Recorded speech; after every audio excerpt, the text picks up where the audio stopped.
এই দাঁড়ান তো। তুমি কাঁদতেছো কেন? কি নাম তোমার?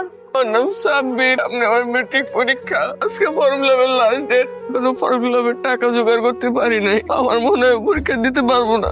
তোমার আব্বা আমাকে বলো নাই টাকার কথা? আমার বাবা নাই, মা আছে, মানুষের বাসায় বাসায় কাজ করে, এ বাসায় কাজ করে, সে বাসায় এখনো বেতন দেয় নাই। তোমার ফর্ম ফিল আপ করতে কত টাকা লাগবে? 2500 টাকা।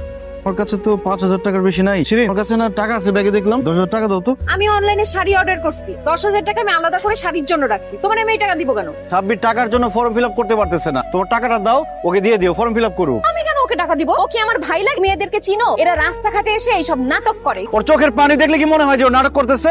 সামান্য কিছু টাকার জন্য একটা ছেলের ভবিষ্যৎ আমি নষ্ট হতে দিব না। তুমি অনলাইনে ড্রেস অর্ডার করছো, সেটা আজকে না কিনলে আরেকদিন কিনতে পারবা। আজকে যদি ফর্ম ফিল আপ না করতে পারে, ওর জীবন থেকে একটা বছর নষ্ট হয়ে যাবে। তুমি বুঝতে পারতেছো? প্লিজ তুমি আমাকে টাকাটা দাও, আমি বাসায় গিয়ে তোমাকে সব টাকা ফেরত দিয়ে দিব। আমার টাকা পিছনে পড়ছো না? নিজের জন্য কোনো কিছু রাখবে না, সবাই সব দিয়ে দিবা না। হ্যাঁ সাব্বির, এখানে 15,000 টাকা আছে, আশা করি তোমার ফর্ম ফিল আপ হয়ে যাবে।